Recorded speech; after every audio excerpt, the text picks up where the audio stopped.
आनुवांशिक सूचनाओं की प्रवाह संबंधी संकल्पनाएं अर्थात concept about flow of genetic information को डिटेल से समझाएंगे। तो पूरी जानकारी के लिए मेरा पूरा वीडियो लास्ट तक देखिए और यदि अभी तक हमारे चैनल को सब्सक्राइब ना किया हो तो सब्सक्राइब जरूर कर लीजिए।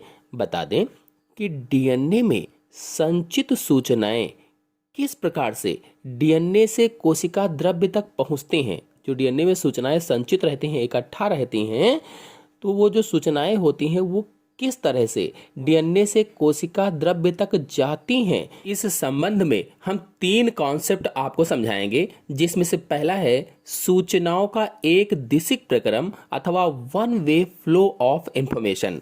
तो इसको पहले चित्र से समझा देते हैं आपको।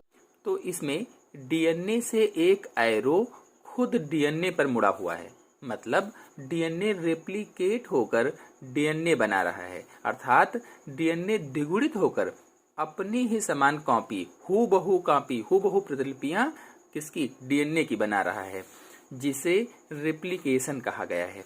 जो केंद्रक में होता है, यानी कहाँ पर हो रहा है, ये केंद्रक के अंदर होता है। फिर डीएनए से आरएनए बना, जिसे ट्रांसक्रिप्शन अथवा हिंदी में कहें तो अनुलेखन कहते हैं। ट्रांसक्रिप्शन को हिंदी में अनुलेखन कहा जाता है। तो डीएनए से आरएनए बन रहा है, जिसे ट्रांसक्रिप्शन अथवा हिंदी में अनुलेखन कहते हैं, और ये केंद्रक में बनता है। लेकिन अपने कार्यों को करने के लिए कोशिका के साइटोप्लाज्म में आता है, यानी बनता तो केंद्रक में है लेकिन कार्यों को करने के लिए कहाँ आता है, कोशिका के साइटोप्लाज्म में आता है। फिर आरएनए से प्रोटीन बनी, आरएनए से क्या बन रहा है, प्रोटीन बनी, जिसे ट्रांसलेशन अथवा अनुवादन कहा गया है। प्रोटीन अनुवादन के द्वारा या ट्रांसलेशन के द्वारा साइटोप्लाज्म में बनी। इस प्रकार से डीएनए से आरएनए और आरएनए से प्रोटीन बनने की क्रिया ही सेंट्रल डोगोमा कहलाती है। चलिए अब डिटेल से समझते हैं। तो देखिए, ये एक डीएनए अणु है। हम सभी लोग पिछले वीडियो में डीएनए के बारे में सारी इंफॉर्मेशन जान चुके हैं कि डीएनए कोशिका के केंद्रक में उपस्थित गुणसूत्रों पर पाया जाता है और डीएनए अणु आनुवांशिक सूचनाओं को संचित करके रखता है। फिर इन सूचनाओं को पीढ़ी दर पीढ़ी, यानी एक पीढ़ी से दूसरी पीढ़ी में पहुंचाता है। तो इसी प्रोसेस में डीएनए अणु अपने ही जैसे 2 भागों में टूट जाता है, या अपने जैसे 2 कॉपी या फोटो कॉपी आप कह सकते हैं डीएनए अणु बनाता है, जिसे डीएनए रेप्लिकेशन कहते हैं। इसके बारे में मेरे चैनल में वीडियो अपलोडेड है, आप लोग जाकर के देख सकते हैं।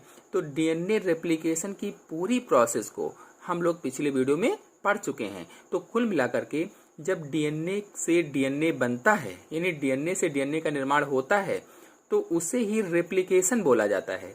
और यदि डीएनए से आरएनए बनता है तो उसे ट्रांसक्रिप्शन बोलते हैं। डीएनए से डीएनए बना तो उसे रेप्लिकेशन बोला, और डीएनए से आरएनए बना तो उसे ट्रांसक्रिप्शन बोलते हैं। और ट्रांसक्रिप्शन को हिंदी में अनुलेखन कहा जाता है।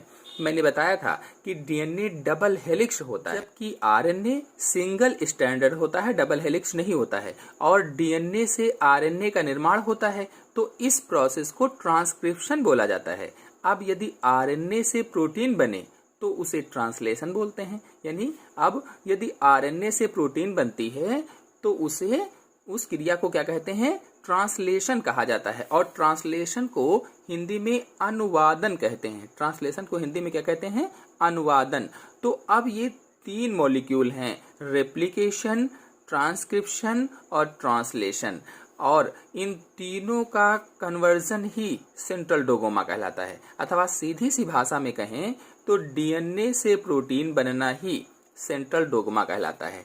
सीधी सी भाषा में कहा जाए सेंट्रल डोगोमा किसे कहते हैं, तो डीएनए से प्रोटीन बनना ही सेंट्रल डोगमा कहलाता है। तो ये सूचनाओं का एक दिशिक प्रक्रम हुआ। ये कैसा है, सूचनाओं का एक दिशिक प्रक्रम है। कुल मिलाकर देखा जाए तो सेंट्रल डोगमा के 2 पद हैं।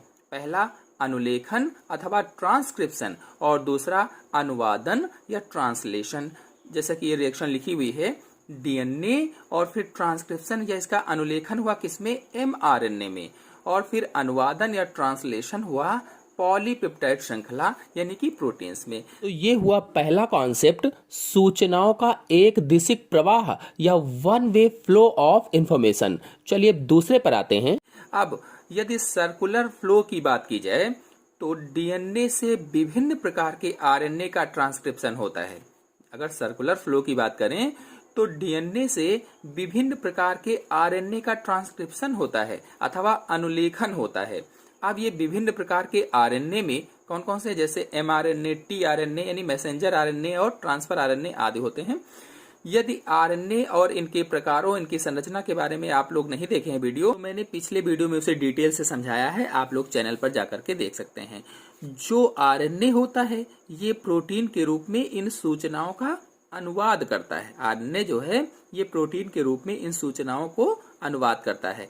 अब यदि सूचनाओं के विपरीत प्रवाह की बात करें, जो सूचनाएं हैं इनके विपरीत प्रवाह की बात करें, रिवर्स फ्लो की बात की जाए, तो इसके अंतर्गत वैज्ञानिक टेमिन ने, एक वैज्ञानिक थे टेमिन ने सन 1970 में RNA depend DNA polymerase enzyme की खोज की। डीएनए पॉलीमरेज, और इस एंजाइम को रिवर्स ट्रांसक्रिप्टेज भी कहा जाता है। इस एंजाइम को क्या कहते हैं? रिवर्स ट्रांसक्रिप्टेज भी इसका नाम है। यह एंजाइम आरएनए से डीएनए संश्लेषित करता है। यानी इस एंजाइम का कार्य क्या है? आरएनए से डीएनए का निर्माण करना है, उसका नियमन करना होता है। यह केवल उन वायरसों में पाया जाता है जिनमें आनुवंशिक पदार्थ होता है।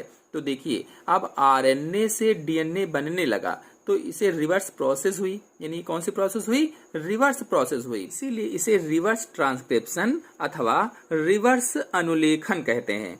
और इसकी रिएक्शन कुछ इस तरह से होगी, जैसे आरएनए फिर एरो रिवर्स अनुलेखन यानी रिवर्स ट्रांसक्रिप्शन, और फिर डीएनए बना, फिर अनुलेखन यानी ट्रांसक्रिप्शन, और एमआरएनए का निर्माण हुआ। डीएनए से एमआरएनए या आरएनए का निर्माण होता है अनुलेखन यानी ट्रांसक्रिप्शन के द्वारा, मैंने अभी बताया था पहले आपको। और फिर एमआरएनए यानी आरएनए से ट्रांसलेशन के द्वारा प्रोटीन का निर्माण होता है। तो आरएनए से प्रोटीन का निर्माण हुआ। इस तरह से ये सूचनाओं का विपरीत प्रवाह हुआ यानी रिवर्स फ्लो हो गया। इस प्रकार से डीएनए में संचित सूचनाएं डीएनए से कोशिका द्रव्य तक पहुंचती हैं। इस संबंध में मैंने 3 संकल्पनाएं आपको बताई। आशा है आपको समझ में आई होंगी। समझ में आई हो तो वीडियो को लाइक और शेयर कीजिए। चैनल पर नए हैं तो चैनल को सब्सक्राइब कर लीजिए। धन्यवाद।